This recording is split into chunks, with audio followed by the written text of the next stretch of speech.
78वें स्वतंत्रता दिवस पर लाल किले से आज जब प्रधानमंत्री नरेंद्र मोदी ने झंडा फहराया तो अपने संबोधन में पीएम ने यूनिफॉर्म सिविल कोड की बात की।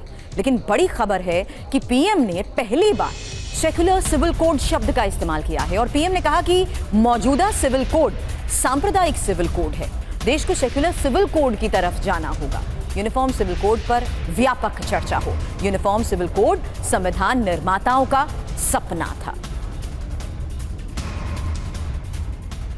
हमारे देश में सुप्रीम कोर्ट ने बार बार यूनिफॉर्म सिविल कोड को लेकर जो चर्चा की है, अनेक बार आदेश दिए हैं, क्योंकि देश का एक बहुत बड़ा वर्ग मानता है और उसमें सच्चाई भी है कि जिस सिविल कोड को हम लेकर के जी रहे हैं वो सिविल कोड सचमुच में तो एक प्रकार का कम्युनल सिविल कोड है, जो कानून धर्म के आधार पर देश को बांटते हैं, जो ऊंच नीच का कारण बन जाते हैं।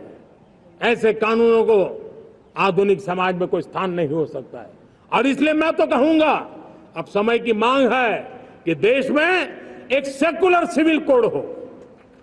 हमने कम्युनल सिविल कोड में 75 साल बिताए हैं, अब हमें सेक्युलर सिविल कोड की तरफ जाना होगा और तब जाकर के देश में धर्म के आधार पर जो भेदभाव हो रहे हैं, सामान्य नागरिक को जो दूरी महसूस होती है, उससे हमें मुक्ति मिलेगी। और प्रधानमंत्री के बयान पर विपक्ष के पलटवार को लेकर भी खबर है। कांग्रेस प्रवक्ता पवन खेड़ा ने कहा 240 सीट पर आकर सेक्युलर हो गए। आरजेडी सांसद मनोज झा बोले चुनाव में इस्लामोफोबिक कंटेंट फैलाया और अब सेक्युलरिज्म की बात कर रहे हैं। आते हैं, ये तो सेकुलरिज्म के खिलाफ थे। ये तो हमारे सेकुलरिज्म को तो ये सूडो सेकुलरिज्म कहते थे, अब सेकुलर बनने लग गए सब कुछ। एक आखिरी सवाल, 240 सीटों पे सेकुलर हो गए, अभी रुकिए 200 हो जाएंगी, 100 हो जाएंगी, फिर क्या होंगे देखना। अब भैंस मंगलसूत्र मुजरा वाली इस्लामोफोबिक कंटेंट बोलने के बाद आज आप सेकुलर सिविल कोड की बात कर रहे थे। सेकुलरिज्म एक प्रोसेस है, एक प्रक्रिया है जिसके तहत आपको गुजरना पड़ता है, अपने मनसा वाचा कर्मणा में उतारना पड़ता है उसको।